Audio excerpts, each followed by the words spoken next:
എലത്തൂർ സ്വദേശിയായ മലയാളി സൈനികൻ വിഷ്ണുവിനെ കാണാതായിട്ട് 2 ആഴ്ച പിന്നിടുമ്പോഴും എങ്ങുമെത്താതെ പോലീസ് അന്വേഷണം.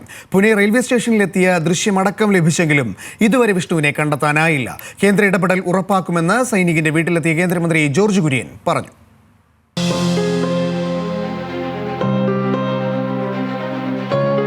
ഒന്നര വർഷമായി പൂനെ മിലിറ്ററി അക്കാദമിയിൽ ജോലി ചെയ്യുകയായിരുന്ന വിഷ്ണുവിനെ ഈ മാസം 17 മുതലാണ് കാണാതാകുന്നത്. 17-ന് പുലർച്ചെ 2:15 കണ്ണൂരിലെത്തിയെന്ന് അമ്മയ്ക്ക് വാട്സപ്പിൽ ശബ്ദ സന്ദേശം അയച്ചു.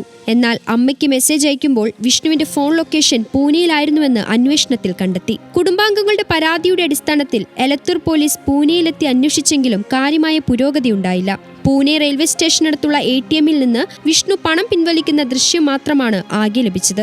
നാട്ടിലേക്ക് പോകുകയാണെന്നാണ് വിഷ്ണു മിലിറ്ററി അക്കാദമിയിൽ അറിയിച്ചത്. വിഷ്ണുവിന്റെ ഫോൺ ലൊക്കേഷൻ ലഭിക്കാത്തതാണ് അന്വേഷണത്തിന് തിരിച്ചടി. വിഷ്ണുവിനെ കണ്ടെത്തുന്നതിൽ എല്ലാവിധ ഇടപെടലുകളും ഉണ്ടാകുമെന്ന് എലത്തൂരിലെ വീട് സന്ദർശിച്ച കേന്ദ്രമന്ത്രി ജോർജ് കുര്യൻ ഉറപ്പു നൽകി. മഹാരാഷ്ട്ര സർക്കാരുമായും അന്വേഷണ ഉദ്യോഗസ്ഥരുമായും സംസാരിച്ച് വേണ്ട നടപടികൾ സ്വീകരിക്കുമെന്നും ജോർജ് കുര്യൻ വിഷ്ണുവിന്റെ കുടുംബാംഗങ്ങളെ അറിയിച്ചു. ന്യൂസ് മലയാളം, കോഴിക്കോട്.